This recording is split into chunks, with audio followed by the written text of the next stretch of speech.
ایک انہوں نے کہا کہ یہ ڈیجیٹل قرآن پڑھنے کی کیا شرعی حیثیت ہے؟ تو اس میں پڑھنے میں تو کوئی حرج نہیں ہے، ہاں یہ ضرور ہے کہ حالت جنابت ہو تو زبان سے قرآن پڑھنا منع ہے، اب چاہے وہ نقش کی صورت میں ہو، کاغذوں پہ لکھا ہو، یا ڈیجیٹل ٹیلی فون وغیرہ سے آپ یہ کسی طرح پڑھ رہے ہیں، وہ منع ہی ہوگا۔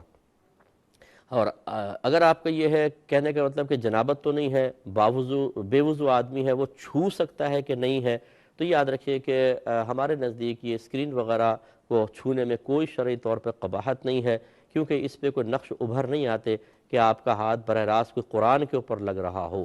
اور اس کو منع کرنے میں میں نے یہ دیکھا ہے کہ بہت سارے لوگ ہوتے ہیں، آفیسز میں ہوتے ہیں، بہت سی جگہوں پر ہوتے ہیں، ٹائم ملتا ہے تو فضولیات میں پڑھنے کے بجائے موبائل نکالا، قرآن نکالا اور پڑھنا شروع کر دیا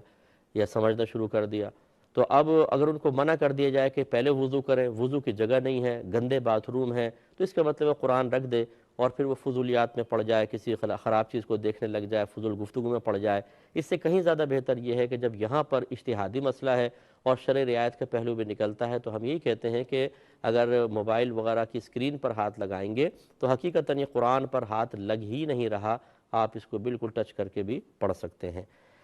ایک